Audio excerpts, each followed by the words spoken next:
Bonjour à toutes et à tous. Alors, je suis de retour après ma plongée dans le bain d'hier. Donc, je vous avais dit que j'avais passé par un tunnel que j'appelle d'épuisement et de dépression. Et donc hier, j'avais un trac énorme en reprenant ces directs après environ 6 semaines d'absence. Et je vous remercie beaucoup parce qu'il y a eu plusieurs commentaires qui ont dit que l'émission d'hier les avait intéressés. Donc ça m'a fait très plaisir. Et donc aujourd'hui, c'était pas prévu, mais je vais vous passer 2 autres extraits de la voix dissidente que vous avez entendue hier, donc celle de Piotr Tolstoï. Alors, pour les personnes qui n'ont pas regardé l'émission d'hier, donc je rappelle que j'ai préparé une quinzaine d'émissions que j'appelle Stop à l'ukraïnisme. Alors, l'ukraïnisme, c'est tout simplement la même chose que le covidisme, c'est-à-dire l'imposition forcée par la propagande des médias de grand chemin, l'imposition forcée d'un narratif qui ne correspond pas à la réalité des faits et qui vise à nous faire croire, nous, peuple français, qui vise à nous faire croire que dans le conflit qui a éclaté le 24 février 2022 entre la Russie et l'Ukraine, eh bien, c'est la Russie le méchant agresseur. Voilà. Donc, c'est totalement faux. Et je vous avais expliqué que depuis le début de cette opération spéciale, eh bien, j'avais fait beaucoup de recherches parce que c'est mon métier quand même, puisque je suis professeure en documentation et j'adore l'histoire.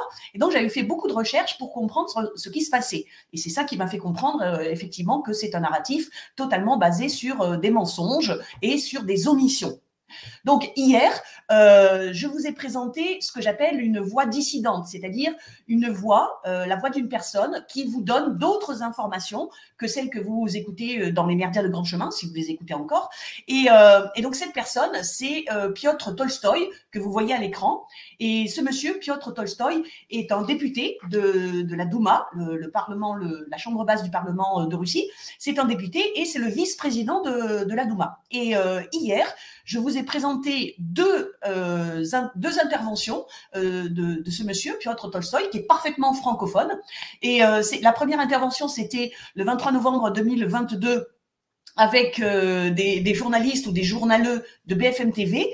Et puis, il y avait eu aussi un débat auquel Piotr Tolstoï avait participé le 28 mai 2019 dans une association qui s'appelle le Dialogue franco-russe à Paris. Donc hier, je vous ai présenté ces deux interventions, des extraits de ces 2 interventions, et le but, c'est de vous faire connaître ces voix dissidentes, voilà, et de vous inciter après à chercher d'autres interventions des personnages que je vais vous présenter. Alors hier, donc, j'avais préparé 2 autres extraits où Piotr Tolstoï s'exprime en français, mais je n'avais pas eu le temps, puisque vous savez que le créneau habituel, mon créneau habituel se termine à 19h quand Lilou commence son apéro. Donc, vu que j'ai eu des commentaires qui étaient très intéressés par ce que dit Monsieur Tolstoï, eh bien, je me suis dit aujourd'hui, je vais terminer la présentation de 2 autres interventions de Monsieur Tolstoï. Et donc, je vais vous passer un autre entretien qu'il a eu avec un autre média de grand chemin qui s'appelle LCI, et puis un dialogue, une entrevue qu'il a eue avec l'organisatrice de l'association Dialogue franco-russe. Voilà, donc c'est ça que nous allons faire aujourd'hui jusqu'à 19h, heure à laquelle Lilou va bien sûr reprendre son apéro. Donc tout de suite, le générique que je vais mettre quasiment au début de chacune de ces émissions, c'est-à-dire l'hymne national de la Russie. C'est parti!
Bah écoutez, je suis très contente que vous aimiez cet hymne. Donc moi je l'ai découvert. Ce qui m'a incité à le choisir effectivement, c'est le fait que premièrement c'était Poutine, donc le président de la Fédération de Russie, qui le chantait avec le peuple, et deuxièmement, bah, c'était le nombre immense des gens qui étaient réunis dans ce stade et qui le chantaient avec lui. Voilà, c'est ça qui m'a beaucoup plu.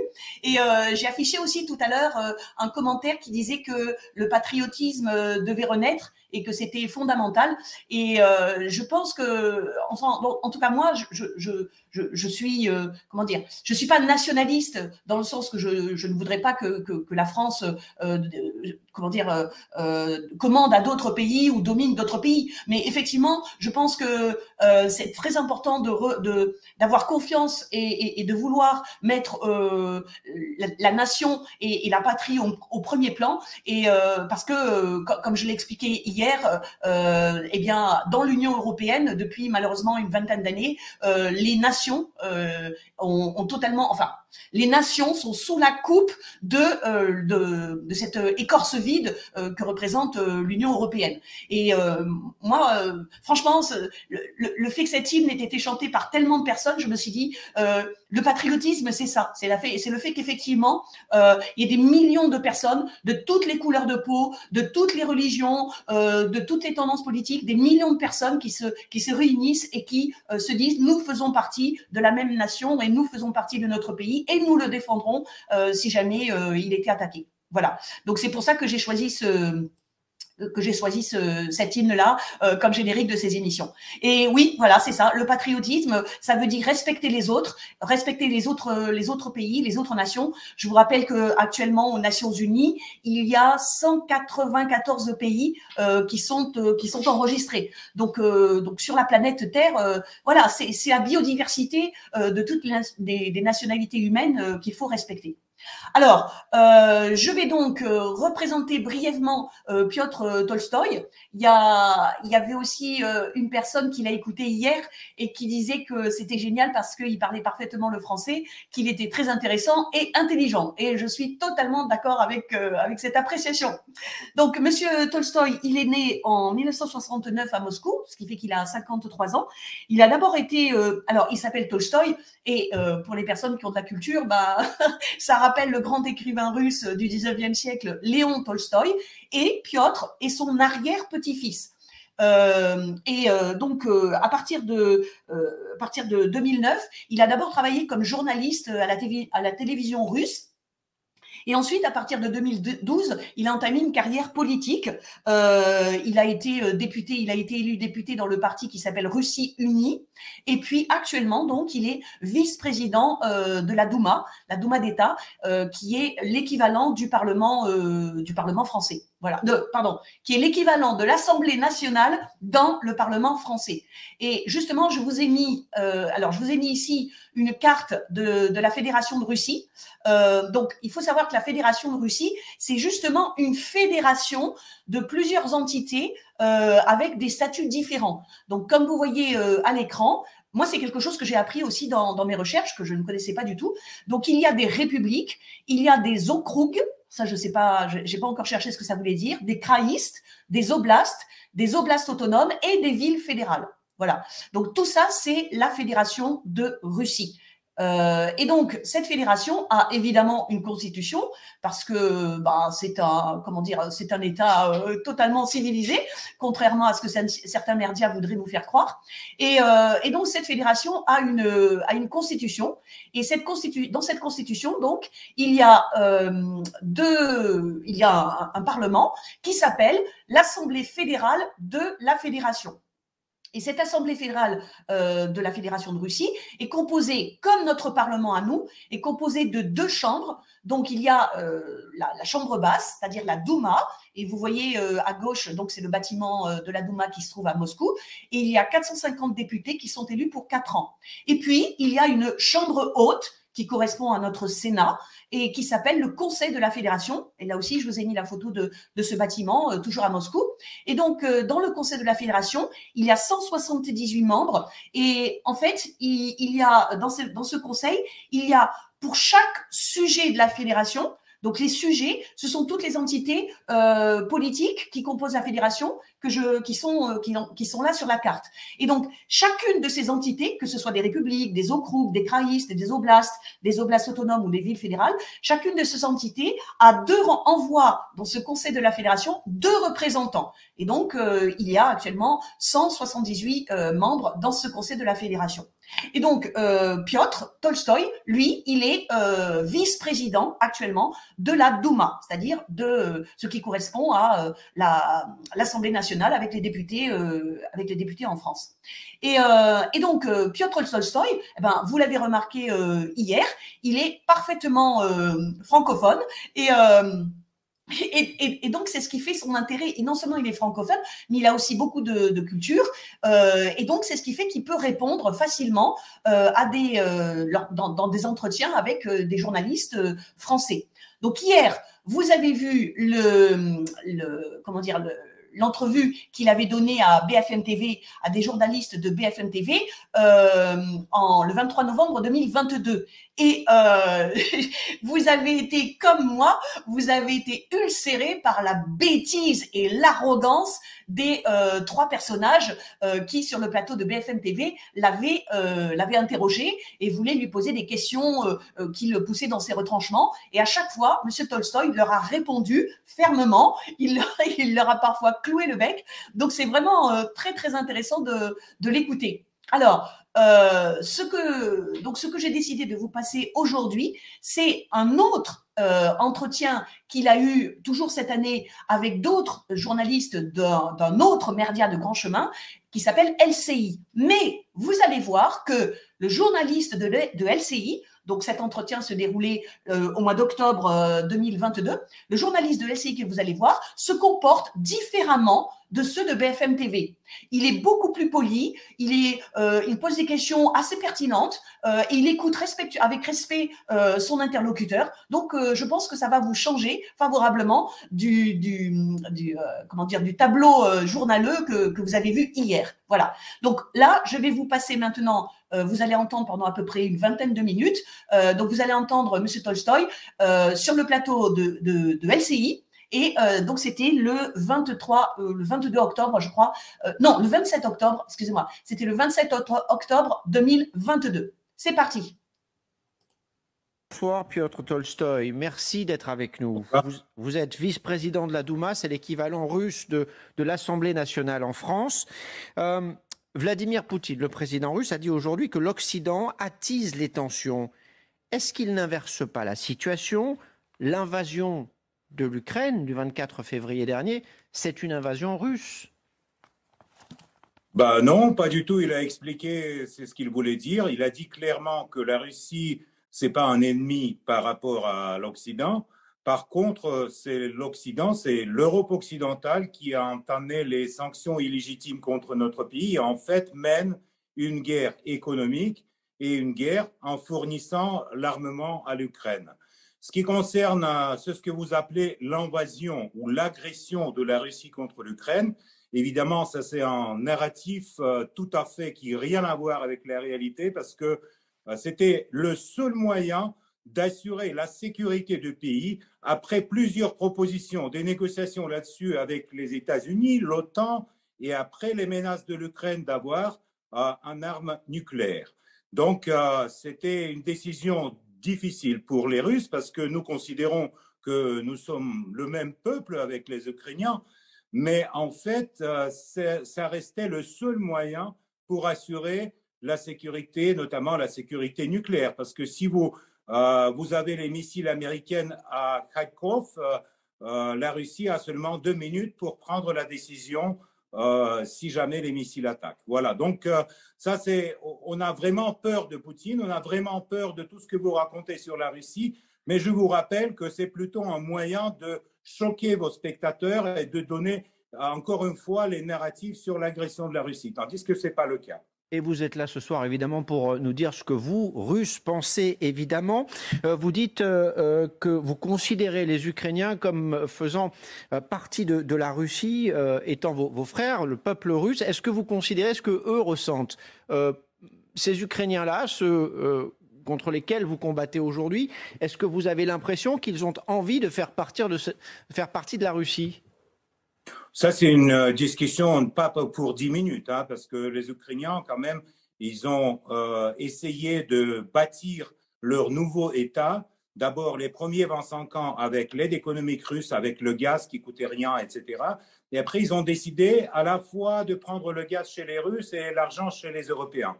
Donc, ça, c'est une bonne méthode, mais l'Europe a favorisé le coup d'État de 2014, suite lequel les Ukrainiens ont perdu une partie russe de leur pays.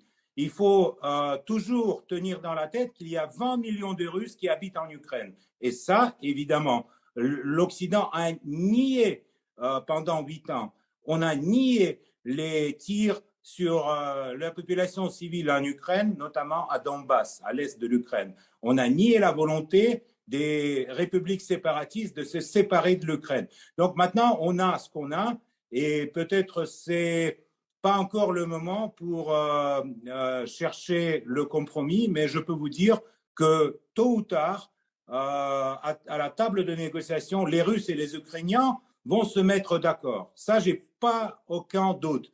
Ce sera quand, Monsieur le Vice-président, les empêche. Pardon de vous interrompre, ce sera quand le bon moment pour trouver un compromis? Je vous pose la question évidemment parce que tout le monde se demande quand et comment cette guerre, nous en Europe on appelle ça une guerre, vous appelez ça une opération militaire spéciale, mais quand est-ce que cette guerre va se terminer? Pour l'instant, c'est ce qu'on entend de la part des politiciens européens, notamment de M. Borrell, qui dit que l'Ukraine doit gagner sur le champ de bataille. Et les Américains encouragent les Ukrainiens de continuer la guerre. Donc, évidemment, pour l'instant, il est trop tôt de dire quand. On peut pas dire ça. Mais si les Ukrainiens vont perdre sur le champ de bataille, et ça, moi, j'ai pas de doute, parce que quand même, le rapport des forces était incomparable. Donc, après, on va avoir, évidemment, la solution pour la paix durant en Europe, pour la paix et la sécurité. Ça peut être à Odessa, à Kiev ou à la frontière polonaise. Ça dépend de la situation et du temps que l'Europe favorise les nationalistes ukrainiens qui sont au pouvoir à Kiev. Comment expliquez-vous que malgré ce que vous qualifiez de rapport de force incomparable, votre armée ait autant de difficultés sur les 3 principaux fronts actifs, que ce soit au nord vers Kharkiv, à l'est dans le Donbass ou au sud vers Kherson? Cette armée que l'on qualifiait tous de 2e armée du monde est embourbée, pardonnez-moi l'expression, en Ukraine depuis 8 mois, alors qu'au départ, eh bien, cette opération spéciale ne devait durer que quelques jours. Non, personne n'a dit que ça va durer quelques jours. C'est clair que ça va durer des années. Et l'armée russe aujourd'hui compte 150 000. Il faut pas être un grand mathématicien. L'Ukraine a fait déjà 7 vagues de mobilisation et leur force militaire aujourd'hui, c'est 600 000. Donc, avec des nombreux Ukrainiens, malheureusement, qui trouvent leur mort aujourd'hui sur tous ces fronts, l'armée russe n'avance pas. Mais les mobilisés, les gens qui ont été mobilisés les dernières semaines vont venir et vous allez voir comment vont se dérouler les choses sur le champ de bataille, comme a dit M. Borrell. Donc vous pensez que la Russie peut encore remporter cette guerre sur le champ de bataille malgré les déconvenues de ces dernières semaines? Est-ce que c'est quelque chose qui vous préoccupe? J'en suis sûr et certain. Est-ce que c'est quelque chose qui vous préoccupe? Est-ce que vous en parlez, vous qui êtes député, représentant du peuple à la Douma? Qu'est-ce que vous dites des difficultés qui sont rencontrées et qu'est-ce qu'il faudrait, selon vous, pour que votre armée reprenne l'ascendant?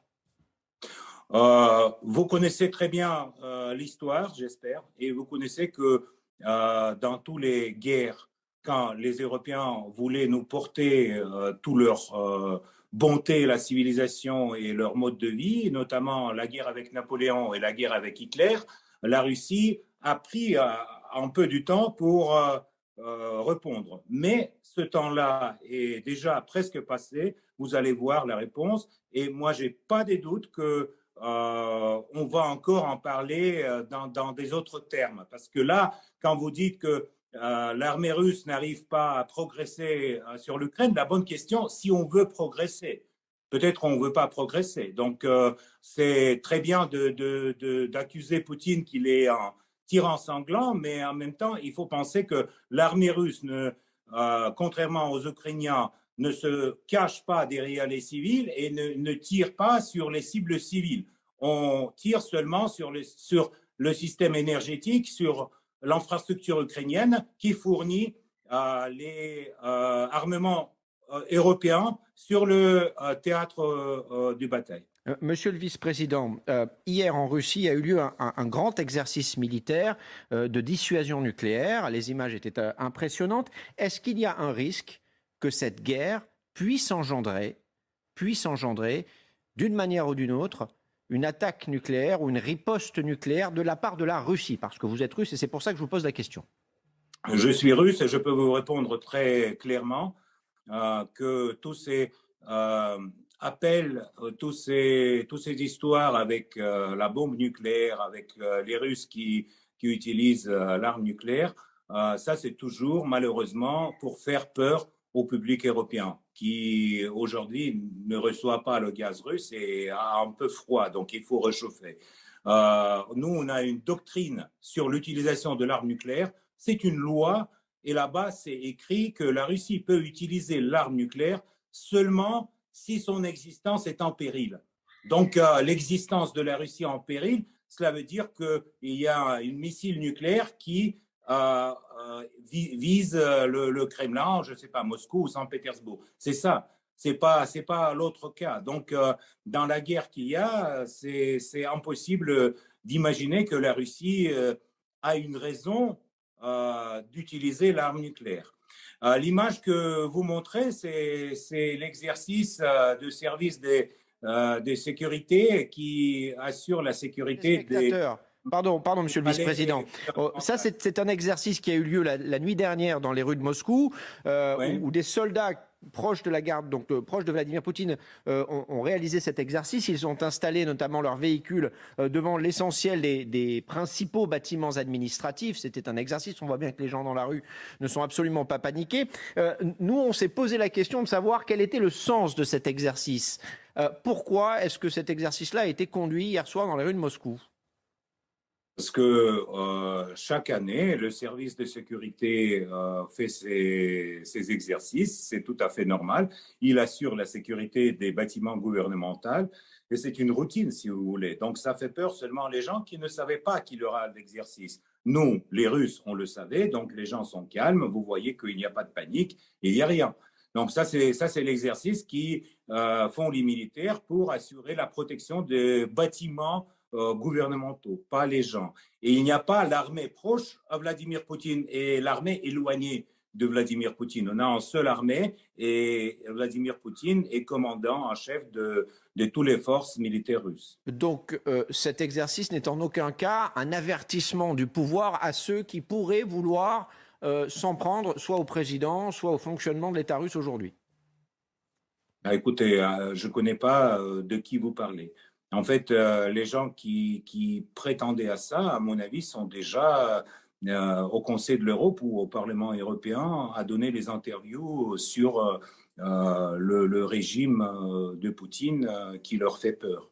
Mais à l'intérieur de la Russie, tout est calme. Et donc, je peux vous dire que 80% des Russes soutiennent aujourd'hui l'opération spéciale. Et il n'y a pas les deux opinions même dans la société civile russe. Est-ce que vous avez le sentiment que depuis l'annonce de la mobilisation partielle par le président Poutine, quelque chose a changé dans la société russe? Des centaines de milliers de Russes ont quitté le pays depuis cette annonce-là. La mobilisation est en passe d'être... en tout cas, les objectifs de mobilisation sont en passe d'être atteints. Environ 300 000 personnes annoncées au départ. Mais on a vu des manifestations dans des dizaines de villes à travers le pays. Est-ce que vous avez le sentiment que cette annonce a changé la perspective des Russes sur la guerre en cours? Mais nous sommes avec vous au XXIe siècle. C'est pas bien sûr, c'est pas facile pour n'importe quelle famille de voir comment leur mari ou leur père part à la guerre. Donc la mobilisation, évidemment, a perturbé d'une certaine façon la société en Russie. Mais quand vous dites que les 300 000 qui doivent être mobilisés, que ce chiffre n'est pas atteint, non, c'est pas vrai.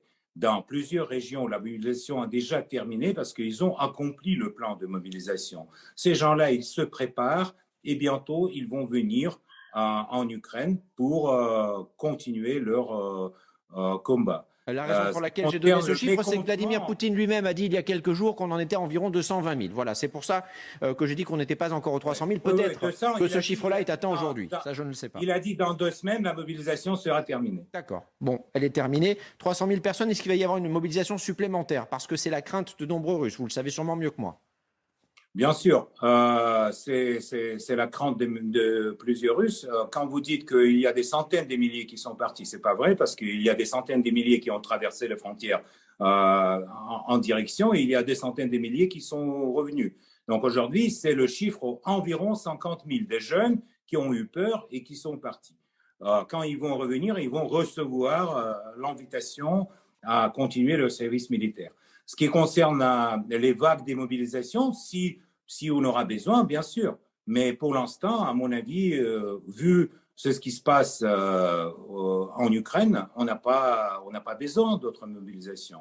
Peut-être, après qu'on prend Kiev, peut-être on va penser à une autre vague de mobilisation. Deux petites questions encore, Monsieur le Président, et je vous laisse tranquille. La première porte sur l'opérationnel.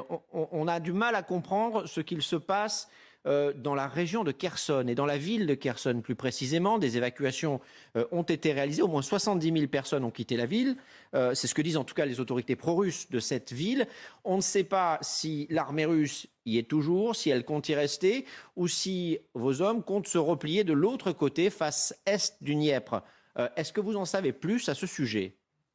Moi, comme vous, je peux seulement supposer, parce que je ne suis pas un militaire, mais je peux vous dire que on a évacué les civils pour qu'ils ne seront pas les cibles sur le champ de bataille. Ce n'est pas un secret que les Ukrainiens veulent forcer Kherson, qu'ils veulent attaquer Kherson. Et évidemment, les militaires russes, ils ne vont pas se cacher derrière les civils. Ils envoient les civils à l'autre bord de Dniepr pour accueillir les Ukrainiens. Et donc, contrairement d'ailleurs à Mariupol, où les Ukrainiens se cachaient derrière la population de cette ville. Une dernière question sur ce qu'a dit le président Poutine aujourd'hui. Il estime que l'Occident attise les tensions et qu'on est dans quelque sorte dans une guerre de modèles, de civilisation entre les Russes d'un côté et les Occidentaux de l'autre. Est-ce que c'est votre impression également? Et expliquez-nous pourquoi. Je crois que vous n'avez pas tout à fait compris ce qu'il voulait dire. J'essaie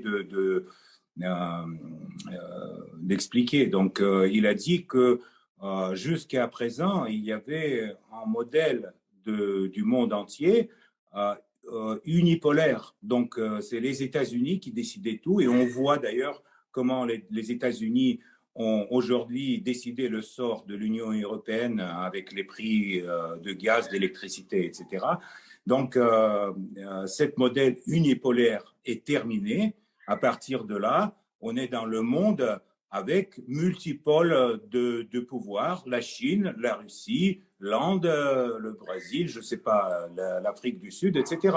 Donc, c'est ça ce qu'il a dit. Il n'a pas dit que la Russie est opposée contre tout le monde entier. Pas du tout. Il a dit le contraire, que les Russes ne sont pas les ennemis à l'Occident, mais les élites occidentaux qui bientôt vont se découvrir dans l'histoire de l'Union européenne, que les élites occidentaux ont décidé de mener la guerre avec la Russie. Merci Piotr Tolstoï. Merci beaucoup d'avoir pris le temps de nous répondre en direct ce soir sur LCI.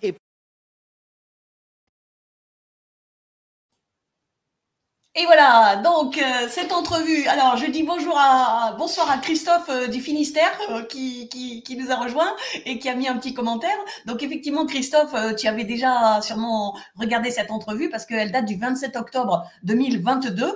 Et donc, j'aime bien reprendre des anciennes interventions pour les contextualiser et pour permettre de mieux comprendre ce qui se passe aujourd'hui. Alors, Donc, vous avez remarqué, vous avez posté quelques commentaires, vous avez remarqué qu'effectivement, le journaliste de LCI était beaucoup plus respectueux que ceux de BFM TV qu'on a regardé hier.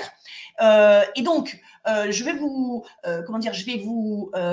vraiment contextualiser cette entrevue parce que vous avez vu à l'écran, pendant que Piotr Tolstoï parlait, vous avez vu Vladimir Poutine dans une réunion officielle. Alors, le 27 octobre 2022, eh bien, il y a eu une réunion d'un club de discussion, un club international qui s'appelle le club de Valdai.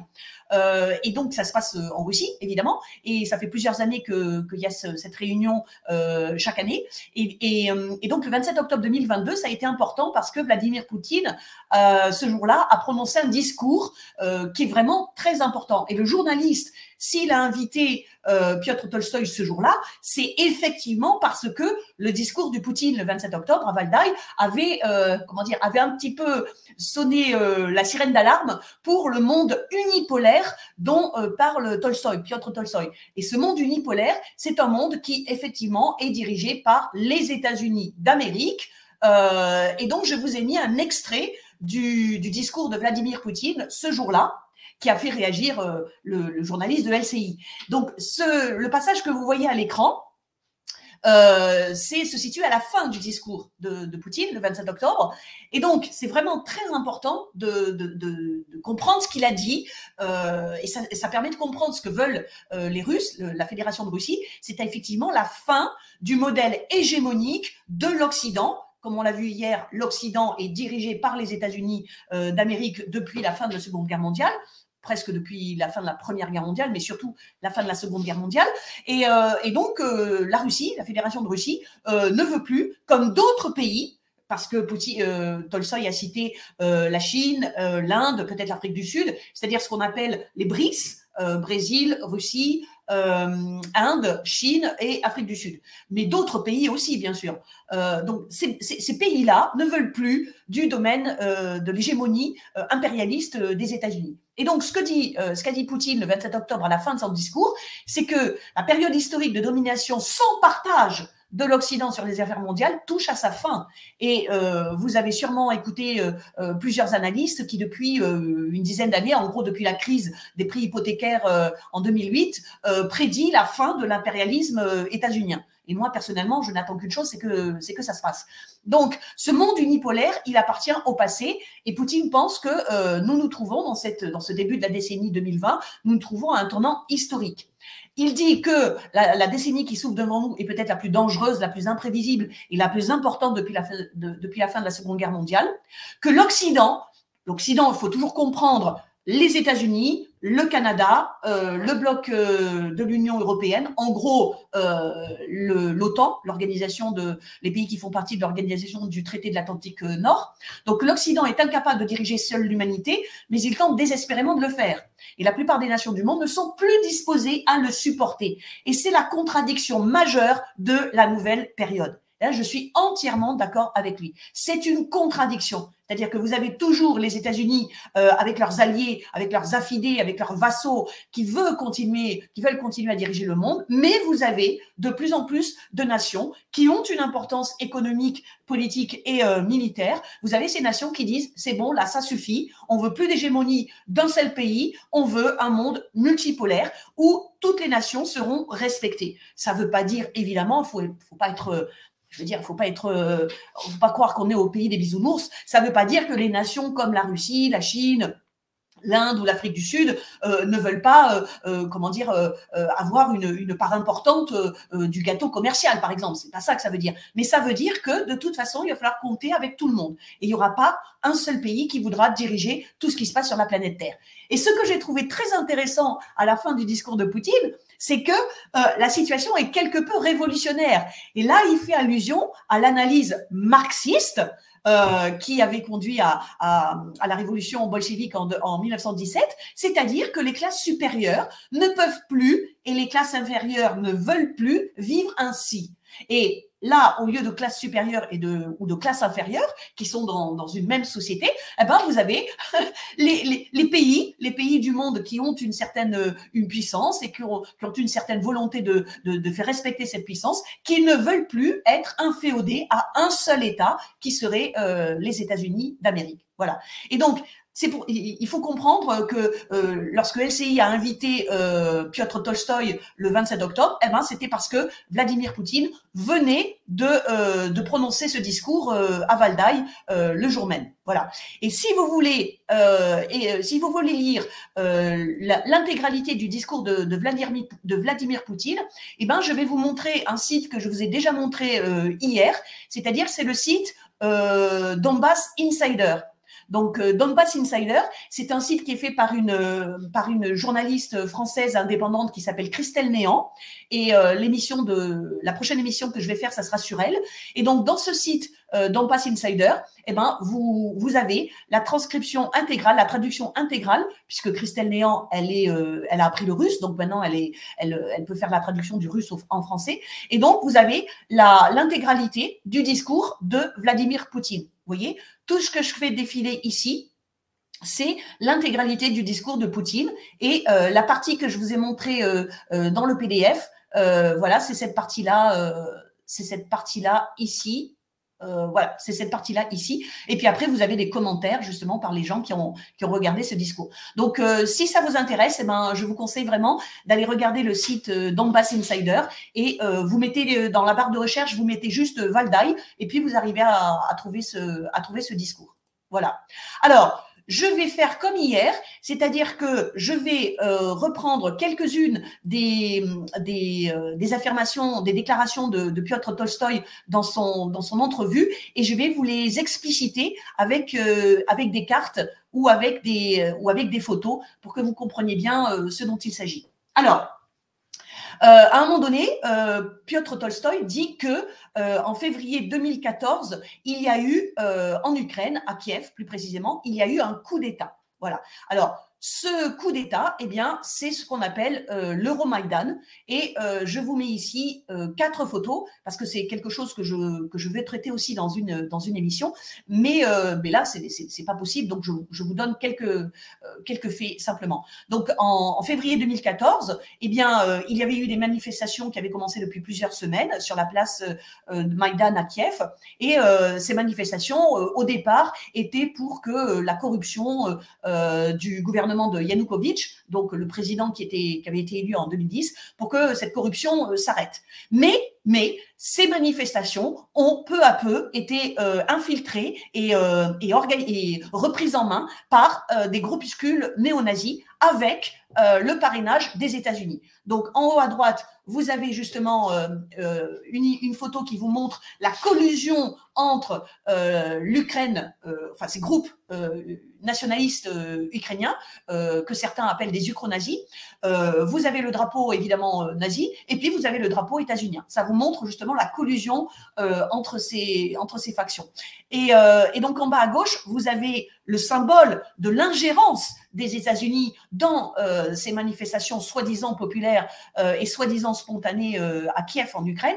Vous avez donc Victoria Nuland qui est toujours sous-secrétaire d'État aux Affaires étrangères, donc qui fait partie du gouvernement états-unien, de l'administration, à l'époque l'administration Obama.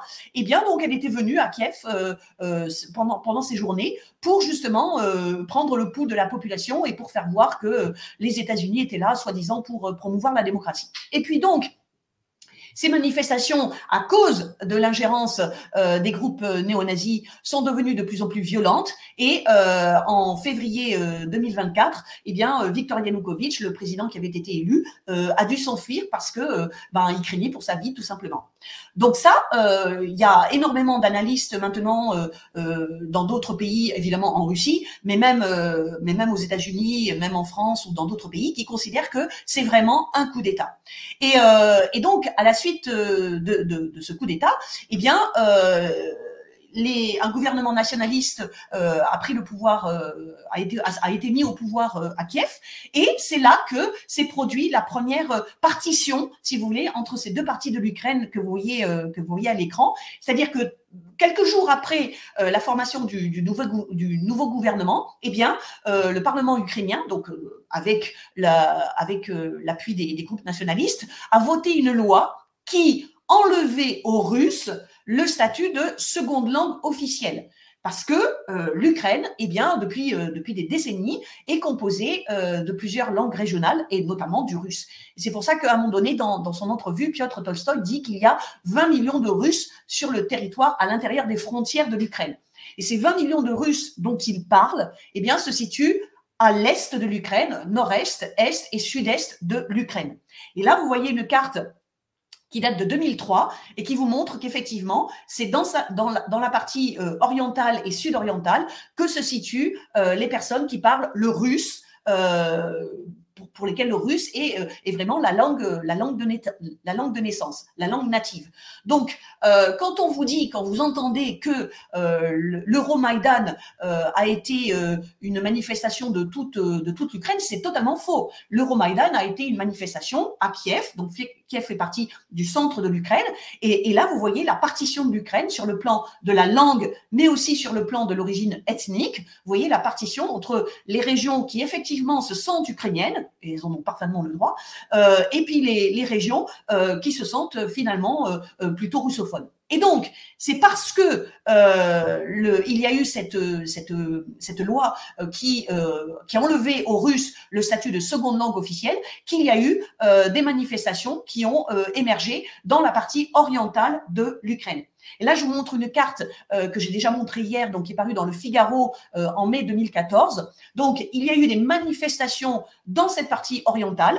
Et cette partie orientale, c'est ce qu'on appelle le Donbass, où il y a deux régions, la région de Donetsk et la région de Lugansk. Et ces manifestations, au départ, elles étaient totalement pacifiques, mais malheureusement, le pouvoir à Kiev, qui était gangrené par les nationalistes, par les ukro-nazis, le pouvoir a considéré ces manifestations comme des manifestations de terroristes ou de séparatistes, et donc le pouvoir a envoyé l'armée pour réprimer ces manifestations, et non seulement l'armée, mais aussi des bataillons de mercenaires ukro-nazis. Et donc, ce qu'il faut comprendre quand Piotr Tolstoï dit à un moment donné aux journalistes que pendant 8 ans, eh bien, il y a eu entre 2014 et 2022, il y a eu des bombardements de la part des forces armées du régime de Kiev sur cette région du Donbass, sans que ça n'émeuve les journalistes occidentaux, et notamment français, eh bien, il a parfaitement raison. Et ces affrontements entre les populations du Donbass et les forces armées du régime de Kiev, plus les mercenaires ukro-nazis, ces affrontements ont été totalement destructeurs, à la fois pour l'économie de ces régions, mais aussi pour la population. On estime à peu près 13 000 personnes le nombre de personnes qui sont mortes pendant ces 8 années entre 2014 et 2020. Et si ces affrontements ont continué, eh bien, là encore, ce sont des choses que les journalistes occidentaux ne disent pas, c'est parce que 2 accords de cessez-le-feu qui avaient été conclus entre le régime de Kiev et les représentants des 2 républiques, donc du Donbass, les républiques de Donetsk et de Lugansk, ces accords de cessez-le-feu qui ont été signés dans une ville de Biélorussie qui s'appelle Minsk. Donc le premier accord a été signé le 5 septembre 2014. Il n'a pas été respecté par le régime de Kiev, et donc il y a eu des batailles qui ont continué, et ces batailles ont été gagnées par les 2 républiques de Donetsk et de Lugansk. Et donc, il y a eu un second accord à Minsk le 11 février 2015. Et là, il y avait des garants de ces accords qui devaient être la Russie, l'Allemagne et la France. Mais malheureusement, l'Allemagne et la France n'ont absolument pas voulu faire respecter ces accords de Minsk. C'est-à-dire que ni la Russie, ni l'Allemagne, ni la France n'ont obligé le gouvernement de Kiev à respecter ces accords. Et il faut répéter encore et encore que ces 2 accords ont été signés à Minsk parce que les forces armées du régime de Kiev avaient perdu des batailles militaires contre les armées des 2 républiques de Donetsk et de Lugansk. Et donc, lorsque Tolstoï parle de l'indifférence des médias occidentaux vis-à-vis des populations civiles qui ont été pendant 8 ans bombardées par les forces armées du régime de Kiev, eh bien, vous avez sûrement entendu parler du film d'une Française, d'une journaliste française qui s'appelle Anne-Laure Bonnel. Et donc, Anne-Laure Bonnel a filmé pendant ces années, elle était sur place, elle a filmé ce qui se passait pour les populations civiles, et son film, donc, qui a eu une grande audience sur les plateformes vidéo. Son film, donc, s'appelle Donbass, et vous en avez sûrement entendu parler, et vous pouvez, bien sûr, le visionner. Il dure 1h30, et moi, personnellement, je l'ai vu, je l'ai regardé en février 2014, et c'est ça qui m'a aussi permis de comprendre que tout ce qu'on nous disait dans les médias occidentaux sur ce conflit, eh ben, c'était essentiellement mensonger, ne serait-ce que par omission. Voilà. Alors, à un autre moment, Piotr Tolstoï refuse aussi de dire que ce qui s'est passé le 24 février 2022, c'est une invasion. Parce que ça aussi, c'est un mot qui est employé par tous les journalistes occidentaux à la solde des gouvernements occidentaux. C'est le 24 février 2022, il y aurait eu une invasion de la Russie en Ukraine. Or ça, c'est totalement faux. Alors, je consacrerai peut-être une émission spéciale à ça, mais là, je voulais vous donner juste quelques éléments de chronologie pour que vous compreniez que ce terme d'invasion n'est pas exact et que c'est pour ça que Poutine a employé depuis le début le mot de opération militaire spéciale en Ukraine. Alors, il faut déjà savoir que le 11 mai 2014, eh bien, il y a eu un référendum populaire et spontané, organisé donc par les personnes qui, dans les deux républiques du Donbass, avaient manifesté contre l'Euromaïdan et avaient refusé de respecter un gouvernement qui était gangrené par. Donc, le 11 mai 2014, 2 référendums pour l'indépendance des deux républiques de Donetsk et de Lugansk. La participation dans les deux républiques a été de 75% et le oui l'a emporté à 90% dans la république de Donetsk et à 95% dans celle de Lugansk. Donc ça, il faut vraiment le savoir, l'avoir en tête pour comprendre que ces deux républiques, à ce moment-là, ont fait usage de ce que je vous ai dit dans l'émission d'hier, c'est-à-dire le principe d'autodétermination. Donc, 11 mai 2014, 2 référendums. Entre 2014 et 2022, eh bien, les bombardements et les représailles du régime de Kiev contre ces populations, malgré les accords de Minsk, ont continué. Et donc, il y a eu, fin 2021, fin 2022, il y a eu, dans le régime de Kiev, la préparation d'une offensive, d'une véritable offensive, pour reprendre ces deux républiques. Et les États-Unis étaient parfaitement au courant de cela. Le 11 février 2022, Joe Biden affirme que la Russie va envahir l'Ukraine. Donc ça fait partie du narratif. Là encore, comme dit Tolstoï, ce sont des affirmations qui ne reposent pas sur la vérité, sur la réalité objective, mais qui sont destinées à faire croire à l'audience et des populations civiles dans les pays occidentaux que c'est ce qui va se passer. Parce que c'est toujours la Russie, bien sûr, héritière de l'Union soviétique, qui est le méchant. Et donc, le 11 février, il demande aux citoyens états-uniens qui sont en Ukraine de partir. Donc là, c'est pour faire monter la pression. Le 15 février 2022, la Douma, donc l'équivalent de l'Assemblée nationale en Russie, propose de reconnaître les deux républiques du Donbass. Et là, il faut bien comprendre que la Douma avait déjà plusieurs fois proposé cela. Et la proposition de la Douma, donc des députés russes, est faite au président Poutine. Et à chaque fois, pendant ces 8 années, à chaque fois que la Douma avait fait cette proposition, Poutine n'avait pas voulu donner suite. Il ne voulait pas reconnaître justement l'indépendance des deux républiques parce que ça aurait été contraire aux accords de Minsk dont la Russie était garante. Vous voyez ? Donc, Poutine, je veux dire, c'est vraiment, moi, quand j'ai compris ça, je me suis dit, mais c'est vraiment quelqu'un qui veut respecter quand même les accords signés. Le 16 février 2022, il y a eu une reprise très très grande, très importante, des bombardements de Kiev sur le Donbass. Et quand on dit bombardement de Kiev sur le Donbass, ça veut dire population civile. D'accord? Il ne faut jamais oublier ça. Donc, à partir du 16 février et les jours suivants, donc ces bombardements ont vraiment été très, très importants et étaient en violation des accords de Minsk, évidemment. Et ces bombardements ont été constatés par un organisme officiel, là aussi, qui s'appelle l'OSCE, Organisation de sécurité de coopération en Europe. Du coup, le 21 février 2022, Vladimir Poutine a décidé d'accepter la proposition que lui avait faite la Douma le 15 février. Et donc, le 21 février, Vladimir Poutine, en tant que président de la Fédération de Russie, reconnaît l'indépendance des deux républiques de Donetsk et de Lugansk. Dans la foulée, le lendemain, il y a des accords d'amitié et d'aide militaire qui sont signés entre les deux républiques de Donetsk et de Lugansk et la Fédération de Russie. Et ces accords d'amitié et d'assistance militaire sont ratifiés par la Douma et par le Conseil de la Fédération. Et le 23 février, donc quand le cadre juridique est totalement validé, eh bien le 23 février, il y a de la part des républiques de Donetsk et de Lugansk, il y a une demande officielle d'assistance militaire pour justement riposter à l'offensive du régime de Kiev depuis le 16 février. Et donc, c'est le 24 février 2022 que Poutine décide, pour respecter l'accord d'amitié et d'assistance militaire, décide d'envoyer donc des forces spéciales en Ukraine pour protéger les populations civiles des deux républiques de Donetsk et de Lugansk. Et quand Poutine fait cela, eh bien, il s'appuie sur l'article 51 de la Charte des Nations Unies, qui justement permet d'aller à l'aide, d'envoyer des forces militaires spéciales pour venir en aide à un pays ami avec lequel on a signé un accord d'amitié et d'assistance militaire.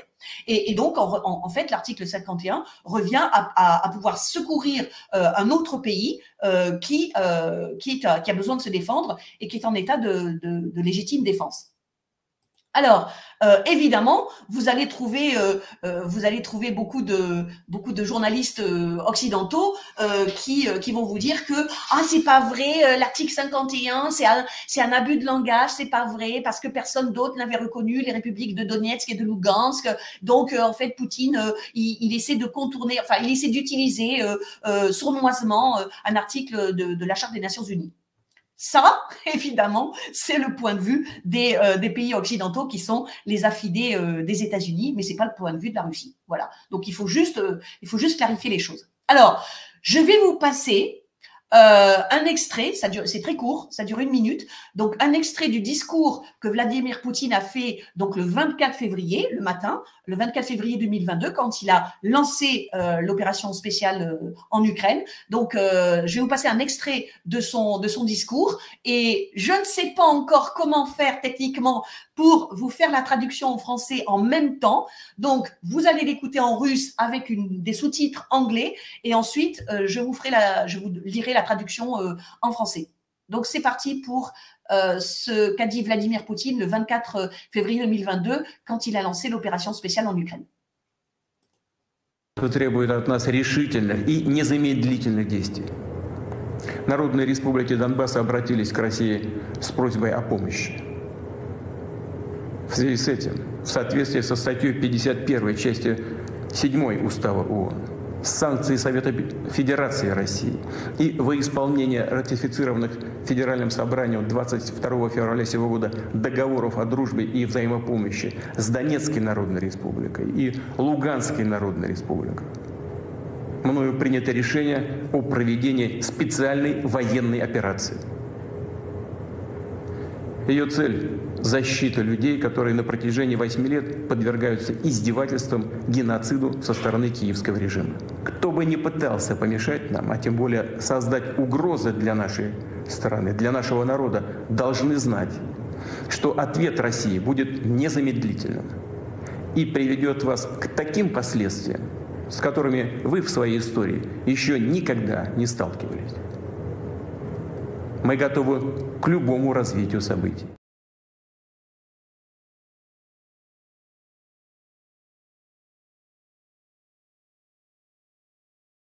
Désolée, il faut que je jongle avec le micro coupé. Alors, il y a une personne qui a dit « Je suis pas très forte en anglais », donc je m'en doute, surtout si vous avez un certain âge.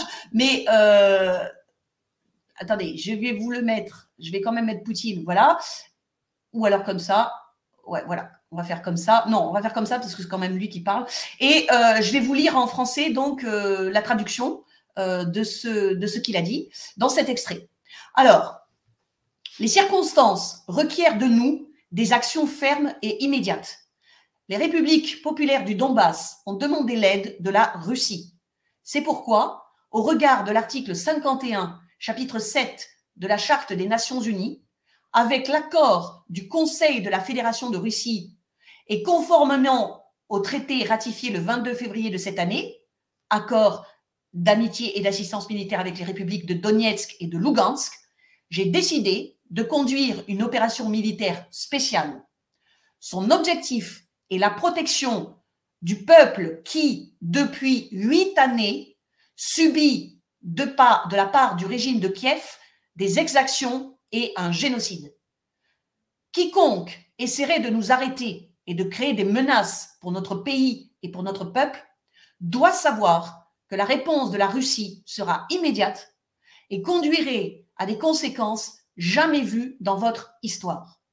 Nous sommes prêts à toutes les éventualités. Donc ça, c'est ce qu'a dit Vladimir Poutine le 24 février 2022. Voilà. Alors, j'ai pas eu le temps que pendant que je vous parlais, j'ai pas eu le temps de regarder s'il y avait des commentaires. Il y a Corinne qui nous dit merci de faire l'émission qu'elle va partager autour des russophobes autour d'elle.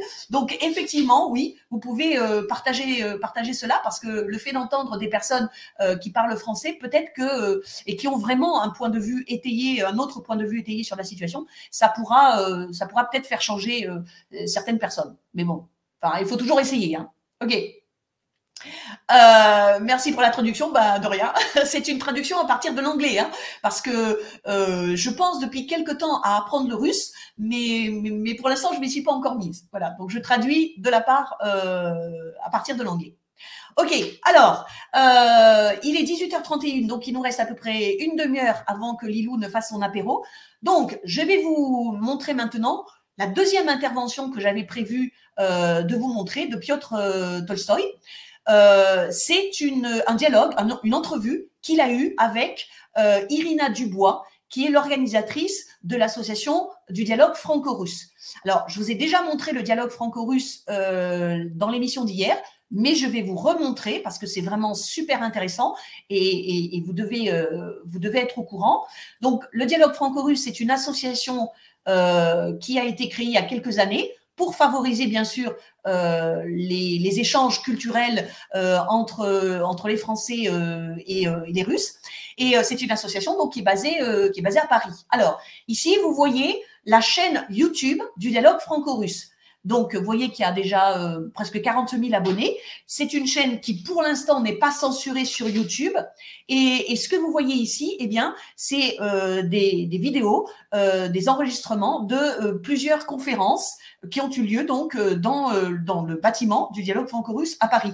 Et je vous incite vraiment à écouter ces conférences, ces débats, parce que c'est vraiment très, très intéressant. Là, vous voyez qu'il y avait une conférence il y a 6 mois avec justement la journaliste Anne-Laure Bonnel. Donc, il y en a vraiment une vingtaine ou une trentaine maintenant, et elles sont vraiment très intéressantes. Moi, j'ai appris beaucoup de choses en les écoutant, donc je vous incite vraiment fortement à les écouter. Et donc, l'entretien que vous allez écouter maintenant avec Piotr Tolstoï, c'est un entretien qui s'est déroulé le 2 novembre 2022 avec Irina Dubois, qui est donc la principale organisatrice de cette association. Donc, sans plus attendre, je vais vous passer cet extrait, cette entrevue qui dure à peu près 20 minutes, et puis on se retrouve après pour en faire l'analyse et le commentaire. C'est parti.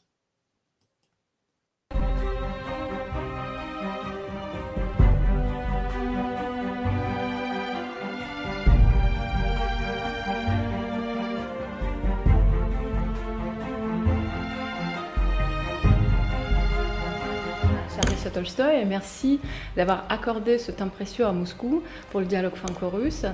Cette année, on invite beaucoup d'experts, ils sont français, belges, francophones et là, pour une fois, nous avons Piotr Tolstoï en politique, vice-président de la Douma, journaliste.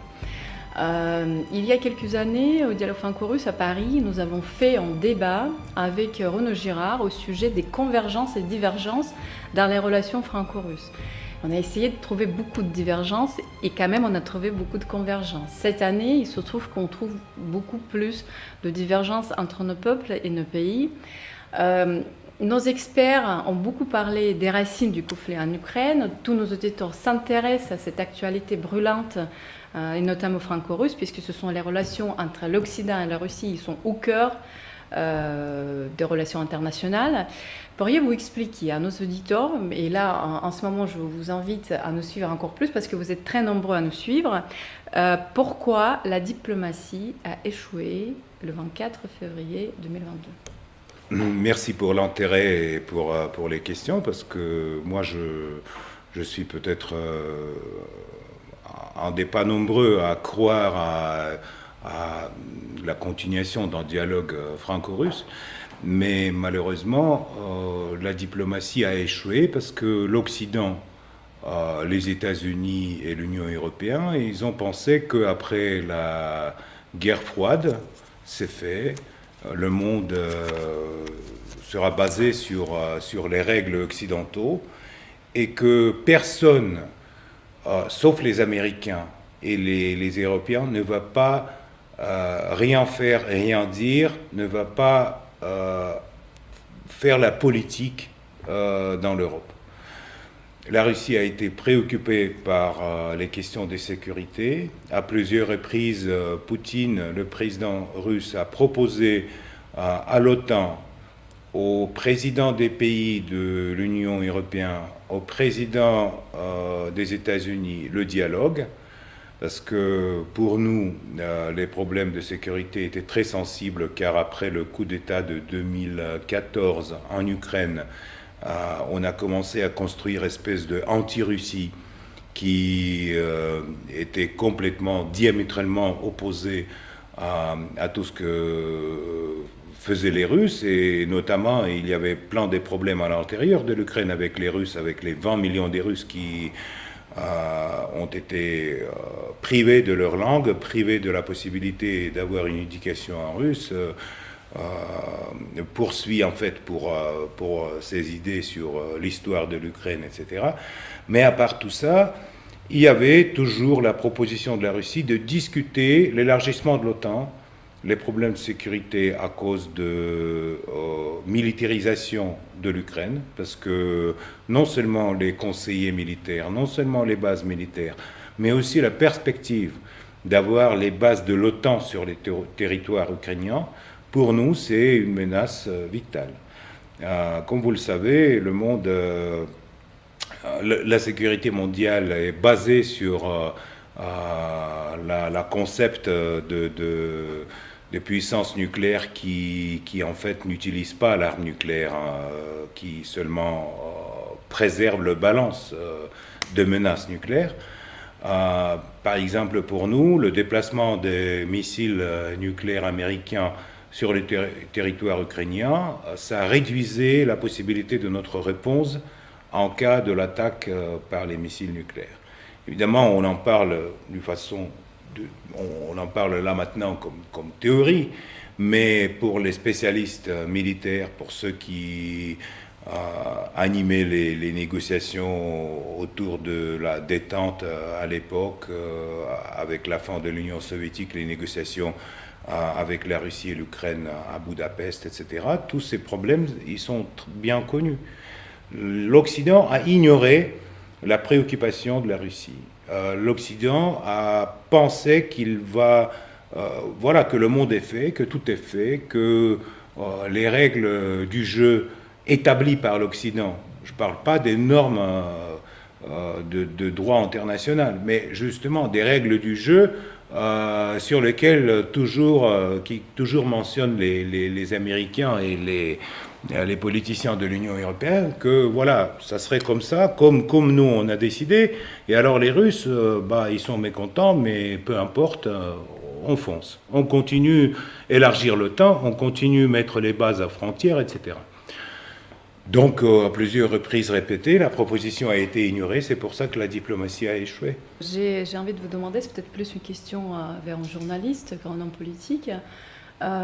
Pourquoi, selon vous, toute annonce faite par la Russie, notamment sur le sabotage de Nord Stream au début, là, en ce moment, sur l'utilisation potentielle de la bombe nucléaire dite sale en Ukraine, pourquoi cette annonce, chaque fois, est inaudible en Occident? On ignore. On ne peut pas parler, on dit que ce sont les Russes. On ignore parce qu'il y a le cliché, il y a le système des clichés anglo-saxons sur la propagande de Poutine. Donc tout ce que disent les Russes, c'est la propagande de Poutine. Le dialogue franco-russe, c'est aussi la propagande de Poutine pour tout est la propagande de Poutine, en fait. Et donc la Russie, c'est en fait la plus grande pays de l'Europe. L'Union européenne, c'est un petit morceau du continent par rapport à la Russie. Si les Européens ne veulent pas entendre ce que pensent les Russes, ce qu'ils disent les Russes, les préoccupations sur la sécurité, les préoccupations sur le sabotage de Nord Stream, sur les laboratoires bio sur le territoire ukrainien, etc., alors tôt ou tard, ils seront obligés de résoudre tous ces problèmes. Là, on est très bien quand il y en a 47 pays qui sont contre la Russie, et voilà, ils sont contre la Russie, ils construisent l'opinion publique anti-russe. Mais la réalité, c'est pas ça. Réagir à cette réalité, ça serait peut-être la tâche la plus difficile pour les futurs politiciens européens. Après la fin de l'Union européenne, après le départ de tous ces politiciens d'aujourd'hui qui vont se retrouver dans la poubelle de l'histoire à cause de leur position contre la Russie, à cause des sanctions illégitimes qui sont aujourd'hui établies, 11 000 sanctions. 11 000 sanctions contre la Russie. Mais nous, on s'en fout.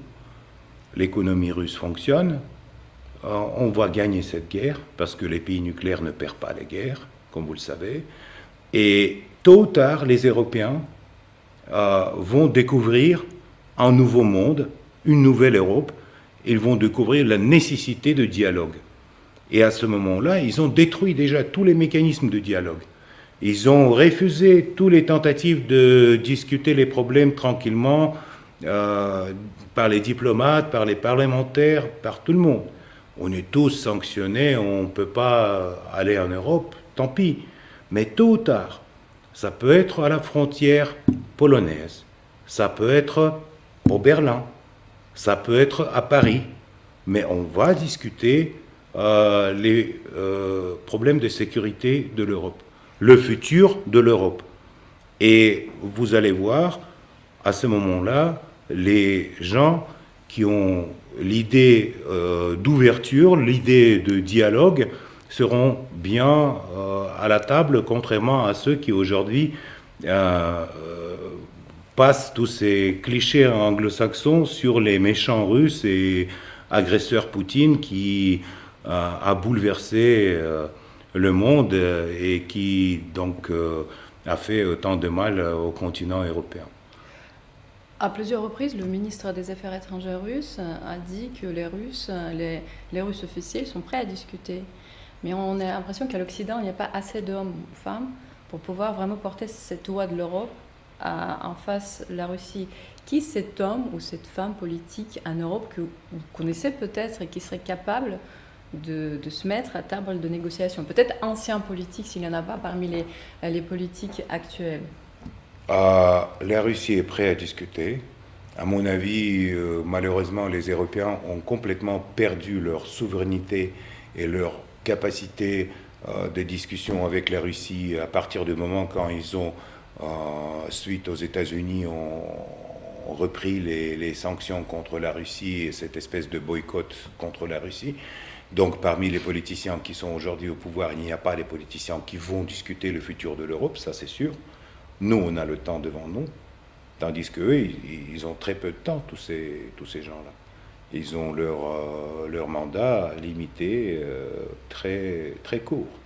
Et donc, bientôt, on verra des nouveaux, on va peut-être discuter avec eux. Nous, on est prêts à discuter, mais en fait, ça n'a aucun sens de discuter avec les Ukrainiens, parce qu'ils sont manipulés par Londres et Washington comme les poupées marionnettes, et tous les négociations qu'on a essayé d'entamer au début de l'opération spéciale, ils ont échoué à partir du moment quand Washington a dit que pas de négociation, vous devez gagner sur le champ de bataille, comme a dit M. Borrell. Alors, on va voir qu'est-ce qu'ils vont, s'ils vont gagner sur le champ de bataille, les Ukrainiens, avec tout le soutien de l'OTAN, avec tout le soutien des Européens, avec toute la solidarité, avec une douche une fois par semaine pour toute l'Europe, sans gaz, sans pétrole, avec l'inflation de 12-15%, on va très bien voir comment les Ukrainiens vont gagner. Et à partir du moment que nous, on gagne, on va négocier avec des Européens. Pas avant. Nous sommes prêts. Mais si vous ne voulez pas, alors d'abord champ de bataille et après la table de négociation. Croyez-vous que la Russie s'est éloignée définitivement cette année de l'Europe? Et la confiance est perdue, la confiance mutuelle également. La Russie ne peut pas être éloignée de l'Europe parce que la Russie, c'est l'Europe. Comme j'ai déjà dit, c'est le plus grand pays de l'Europe. Donc, le petit morceau très agressif envers nous, l'Union européenne, sera bientôt éloigné de l'histoire, parce qu'il me rappelle un peu l'URSS avant sa fin. Mais la Russie ne peut pas bouger, il ne peut pas changer sa position géopolitique. La Russie, c'est aussi l'Europe. La Russie, c'est une civilisation à part. C'est pas une énorme Pologne pour les Européens, malgré qu'il y en a ceux qui en pensent.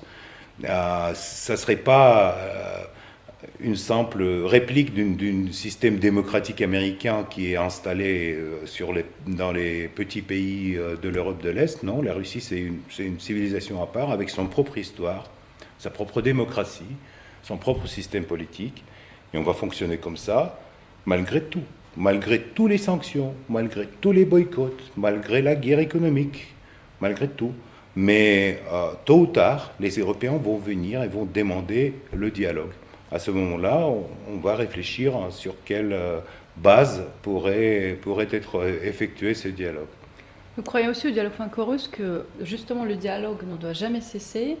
On essaie de maintenir ce dialogue entre les sociétés civiles.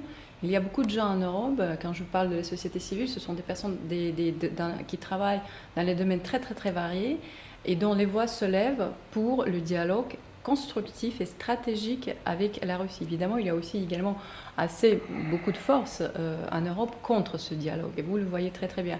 Est-ce que vous croyez en force des sociétés civiles en Europe? Non, je ne crois pas. Je ne crois pas parce que les élites françaises, les élites allemandes, les élites italiennes sont tellement liées économiquement liées avec les États-Unis, avec la Grande-Bretagne, qu'il n'y a pas la possibilité même de dialogue, même d'une visite privée en Russie. Aujourd'hui, c'est quelque chose après lequel on mène une campagne contre un politicien ou une personne qui est venue. Donc aujourd'hui, non. Et malheureusement, l'Europe est en train de perdre son rôle géopolitique. Elle est en train de perdre sa chance de devenir, avec la Russie, une superpuissance mondiale.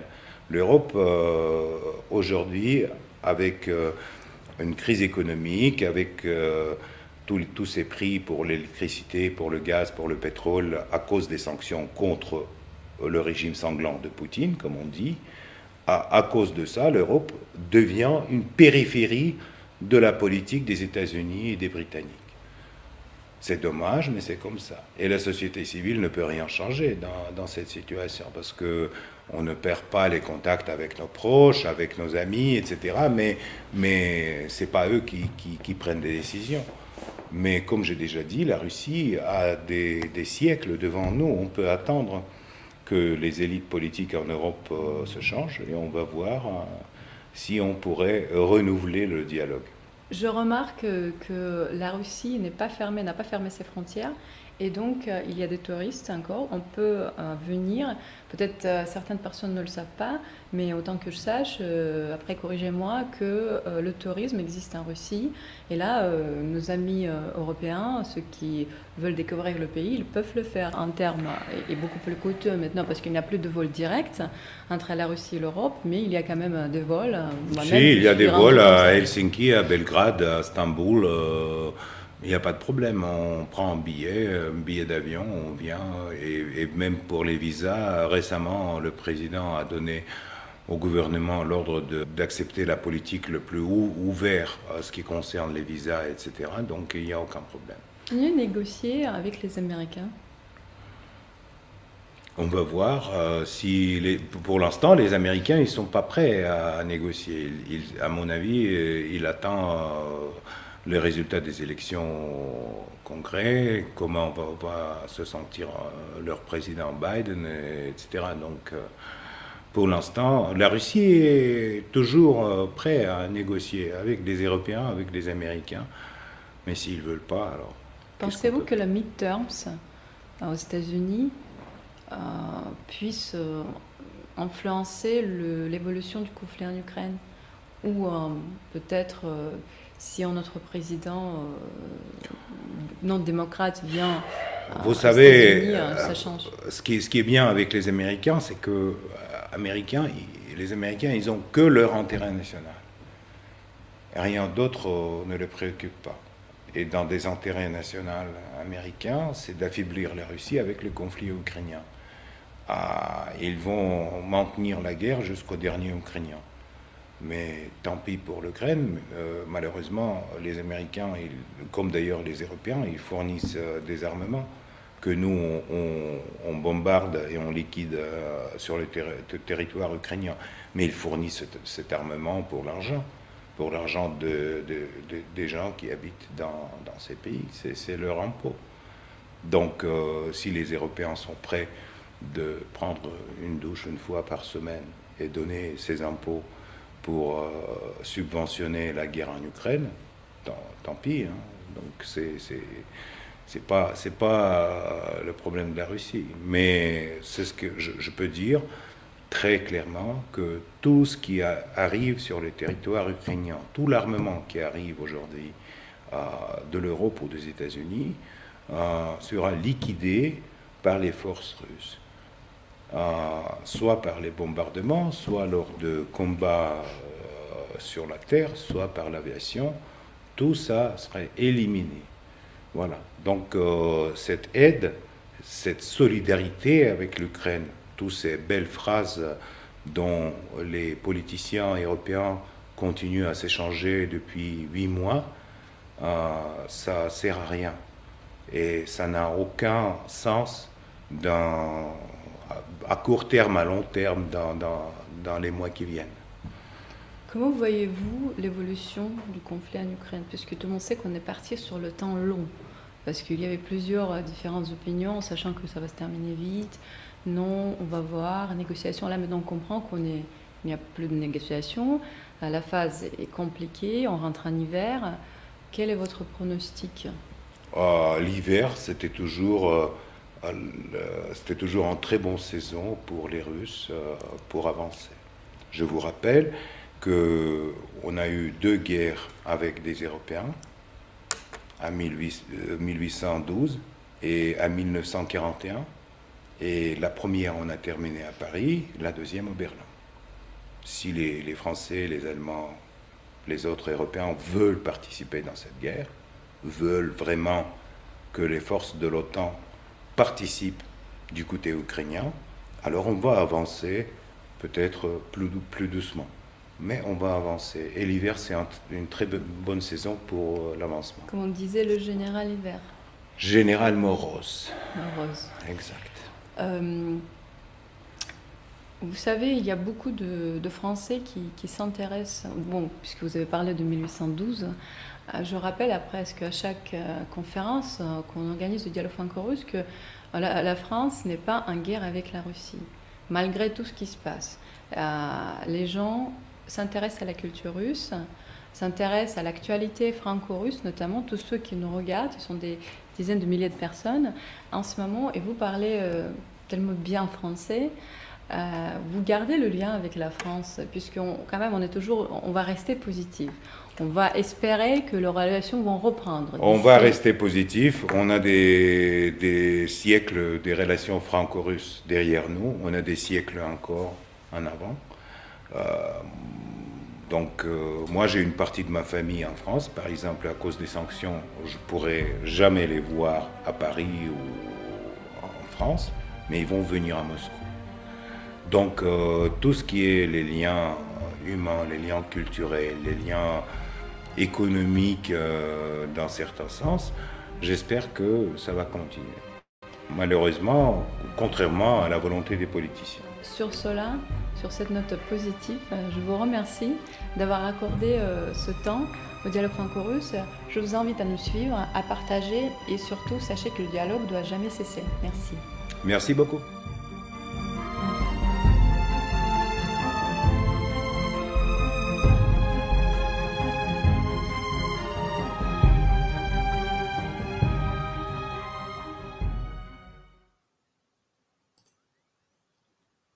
Et voilà, donc j'espère que vous avez été conquis par l'intelligence politique de Monsieur Tolstoï. Et donc effectivement, j'ai répondu à 2 commentaires. Enfin, oui, je le remets quand même. Donc ce n'est pas la France en tant que pays et en tant que nation qui vend des armes à Kiev, au régime de Kiev. C'est le dictateur Macron. Faut jamais l'oublier. Hein. Sans qu'il y ait eu une discussion au Parlement sur ce sujet. Donc c'est une nouvelle preuve du caractère dictatorial de l'actuel locataire de l'Élysée. Alors, donc je vais rapidement faire 5 petits commentaires sur les déclarations de Monsieur Tolstoï, et puis après je rendrai l'antenne à Lilou pour son apéro. Donc, premier petit commentaire, à un moment donné, Tolstoï a parlé des groupes nazis qui ont pris le pouvoir dans le nouvel gouvernement de Kiev après l'Euromaïdan, après le coup d'État de l'Euromaïdan. Donc je vous remontre quand même, parce qu'il faut toujours s'en souvenir, je vous remontre la photo donc en haut à droite, la photo de ces nationalistes ukrainiens qu'on appelle aussi des ukro-nazis. Donc la photo avec 3 drapeaux qui sont côte à côte. Donc le drapeau nazi, le drapeau ukrainien au milieu et le drapeau états-unien. Donc ça, c'est vraiment pour toujours se souvenir que, encore une fois, ce coup d'État prétendument spontané, prétendument populaire, véritablement nationaliste pour la partie ouest de l'Ukraine, mais parrainé et financé par les États-Unis, a mis au pouvoir des ukro-nazis. Donc ça, il faut jamais l'oublier. Et lorsque je ferai une émission avec l'historienne française qui s'appelle Annie Lacroix-Rize, eh bien, elle approfondira pour vous plus en détail l'origine justement nazie de ces nationalistes ukrainiens. Deuxième point, je vais revenir sur les déclarations de Tolstoï sur, je le cite, le petit morceau très agressif,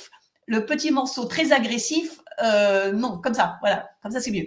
Le petit morceau très agressif de l'Union européenne qui se trouve dans le continent Europe et plus précisément dans le continent eurasiatique. Voilà. Donc je vous remets la carte que je vous avais montrée hier pour vous montrer que dans ce continent eurasiatique, eh bien, vous avez la moitié orientale, c'est la Russie. C'est la Russie avec les républiques qui étaient auparavant membres de l'URSS, comme le Kazakhstan, l'Ouzbékistan, le Turkménistan, mais qui ont conservé des liens d'amitié avec la Fédération de Russie. Donc, vous avez tout l'espace oriental du continent Eurasie, c'est la Russie, et c'est pour ça que Tolstoï a dit plusieurs fois que la Russie ne pouvait pas s'éloigner de l'Europe parce que la Russie était en Europe et est une grande partie de l'Europe. Et il ironise sur ce petit morceau occidental très agressif du continent Europe qui s'appelle l'Union européenne. Voilà. Donc l'Union européenne est effectivement, en guerre économique avec la Russie parce que l'Union européenne est inféodé, vassalisé par les États-Unis d'Amérique. Voilà, et ça, Tolstoï l'a dit à plusieurs reprises, et ça correspond à une réalité géopolitique depuis la fin de la Seconde Guerre mondiale, et encore plus depuis la dissolution de l'Union soviétique en 1991. Voilà, donc ça, vous avez le rapport de force. L'Union européenne, petit morceau très agressif occidental du continent Eurasie, et puis la Fédération de Russie avec ses alliés, et ben, qui est aussi quasiment la moitié du continent Eurasie. Ensuite, à plusieurs reprises aussi, Tolstoï a dit que le régime de Kiev, dans ce conflit, le régime de Kiev est aidé militairement par l'OTAN. Donc l'OTAN, ça veut dire Organisation du traité de l'Atlantique Nord. Et donc, l'OTAN, comme vous le voyez sur cette carte, a été fondée en 1949 par les États-Unis qui voulaient justement, avoir des vassaux de l'autre côté de l'Atlantique Nord, c'est-à-dire dans ce petit morceau occidental du continent Europe. Donc, l'OTAN est la plus grande puissance militaire du monde. Et vous voyez bien que, dans cette carte, vous voyez bien que justement, l'OTAN veut s'implanter en Ukraine. Alors, il n'y a pas actuellement de possibilité pour l'Ukraine d'intégrer l'OTAN, tout simplement parce que déjà, l'Ukraine était un gouvernement corrompu bien des années avant 2014. Mais l'OTAN, contourne le fait que l'Ukraine ne soit pas membre officiel de cette alliance, de cette organisation, contourne en organisant des opérations d'aide, en entraînant l'armée ukrainienne, l'armée de Kiev. Voilà. Donc, vous comprenez bien que, comme le dit Tolstoï, que si l'Ukraine effectivement tombe dans le giron de l'OTAN, eh bien, c'est une menace vitale pour les intérêts stratégiques de la Fédération de Russie, tout simplement.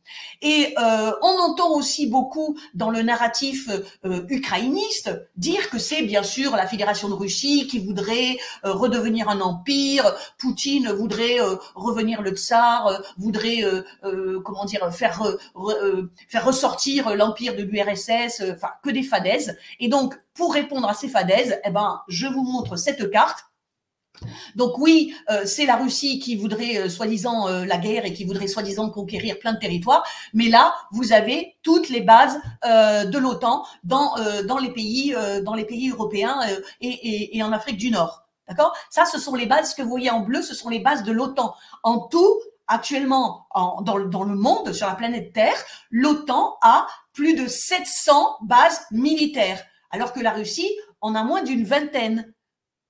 Ça, il faut toujours l'avoir à l'esprit. Moi, quand j'ai vu cette carte, je me suis dit, c'est bon, il n'y a pas photo. Donc, vous voyez, l'intérêt des cartes géographiques, c'est aussi de montrer la réalité qui est invisibilisée par une puissance comme les États-Unis. Voilà. Donc ça, c'est l'OTAN et qui veut effectivement, menacer la Russie, qui veut affaiblir la Russie et qui veut la menacer en s'emparant de l'Ukraine. Le troisième point que je voulais traiter avant de laisser la parole à Lilou, donc c'est à un moment donné, Tolstoï dit que il y a eu un sabotage du gazoduc Nord Stream et que les Européens ne sont même pas capables de défendre leurs propres intérêts économiques parce que ce sabotage a été organisé par les États-Unis. Vous voyez, je l'ai montré déjà hier, vous voyez ce tweet du député polonais Sikorski qui, le 27 septembre, a dit « Merci les USA pour avoir saboté le Nord Stream ». Et là, j'ai pas le temps de vous montrer, mais il y avait eu une déclaration aussi de Biden en février 2022 qui disait écoutez, si franchement on doit le faire, Nord Stream, on va l'arrêter, quoi. Vous voyez ? Donc ça, c'est pour vous montrer que l'Union européenne, en tout cas les gouvernants de l'Union européenne, mais certainement pas les peuples, eh bien, sont totalement inféodés aux États-Unis et quitte à sacrifier le bien-être et la vie de tous les jours des populations, des peuples qui vivent dans ces pays de l'Union européenne. Et puis, pour vous donner encore une preuve de ce que dit Tolstoï quand il dit que l'Union européenne, les pays de l'Union européenne ont totalement perdu leur souveraineté et sont devenus de la périphérie des États-Unis, je vous remets un extrait du livre de Zbigniew Brzezinski que je vous ai montré hier. Donc, Brzezinski était d'origine polonaise, comme son nom l'indique, mais il est devenu états-unien et puis il est devenu l'un des principaux conseillers de différents gouvernements politiques des États-Unis. Et donc, il a écrit en 1997 un livre qui s'appelle Le Grand Échiquier, le Grand Chessboard. Et dans ce livre, eh bien, à plusieurs pages, il explique très explicitement la volonté hégémonique des États-Unis sur le monde et la volonté des États-Unis d'affaiblir la Russie. Et il explique aussi que actuellement, eh bien, l'Union européenne, les pays de l'Union européenne ne sont pas une entité politique souveraine. Et vous voyez, c'est ce que je vous l'ai déjà montré hier, donc je vous le remets. Il écrit en 1997, la réalité brutale, c'est que l'Europe de l'Ouest et de plus en plus l'Europe centrale reste dans une large mesure un protectorat américain avec ses États alliés qui rappellent les États vassaux ou les États tributaires de jadis. Donc là, je veux dire, si on ne comprend pas l'hégémonie des États-Unis et la vassalisation, la perte de souveraineté de l'Union européenne, eh ben, c'est qu'on ne sait pas lire. Voilà, donc je termine avec de nouveau le discours de Poutine à Valdai le 27 octobre 2022. Et puis, j'arrête là parce qu'il est 19h05 et donc Ilou s'impatiente pour son apéro. Alors, ce que je voulais vous dire, c'est que donc ces émissions, je vais les continuer parce que j'ai sélectionné déjà une quinzaine de personnalités francophones que je voudrais vous faire découvrir. Mais comme ça me demande un gros travail de préparation, je ne vais pas pouvoir faire ça tous les jours. Donc demain, il n'y aura pas d'émission, mais vendredi, je ferai une émission sur Christelle Néant, qui est une journaliste indépendante qui a fondé un site, Donbass Insider, que je vous ai déjà montré, dont je vous ai déjà montré une page. Et donc, vendredi de 17 à 19h, eh ben, je vous montrerai 2 entretiens de Christelle Néant et qui vous feront découvrir cette femme que je trouve, cette Française, qui est actuellement dans le Donbass, qui est partie en 2016 dans le Donbass. Et je la trouve vraiment formidable. Et donc, je vous la ferai découvrir vendredi. Voilà. Alors, je vais vous laisser avec une petite surprise. Je vais remettre l'hymne national de la Fédération de Russie, mais cette fois-ci, vous allez avoir la traduction en français. Voilà. Donc, je vous dis bonne soirée avec Lilou. Et puis, on se retrouve vendredi à 17h. C'est parti pour l'hymne national de Russie avec les paroles en français.